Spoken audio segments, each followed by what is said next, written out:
Bertie the bus was giving some visitors a tour of the island of Sodor.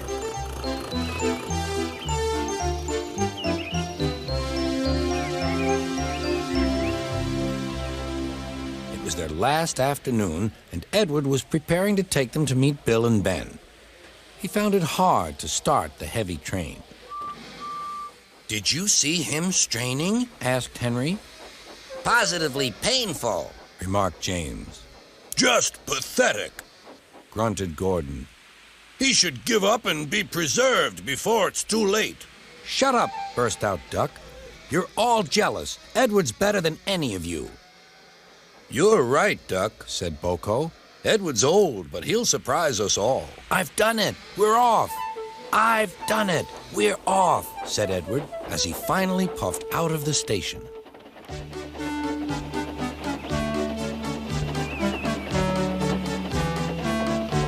Bill and Ben were delighted to see the visitors. They loved being photographed. Later, they took the party to the China Clay Works in a brake van special.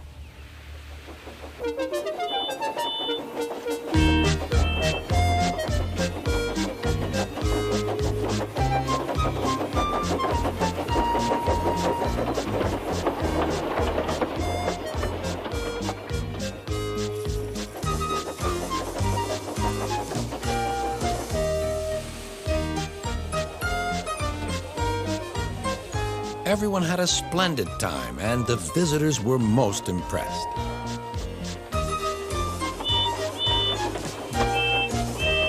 Then Edward took the visitors home.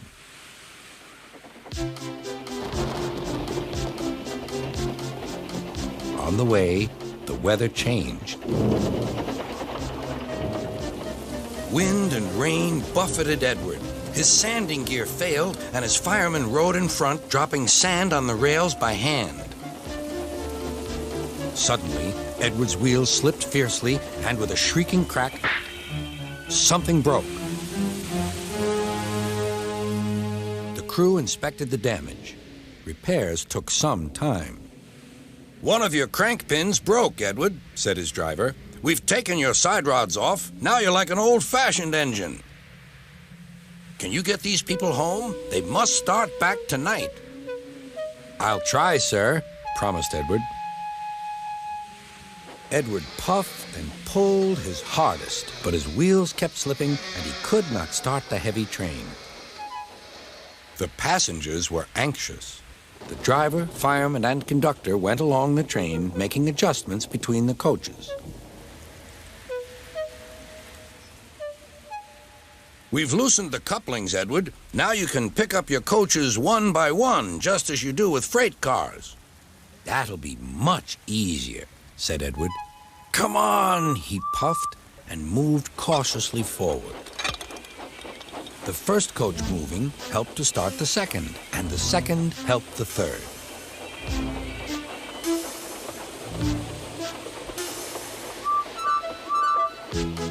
I've done it! I've done it! Puffed Edward. Steady, boy, warned his driver. Well done, boy! You've got them! You've got them! And he listened happily to Edward's steady beat as he forged slowly but surely ahead. At last, battered, weary, but unbeaten, Edward steamed in. Henry was waiting for the visitors with the special train. Beep, beep! Sir Topham Hatt angrily pointed to the clock, but excited passengers cheered and thanked Edward, his driver, and fireman.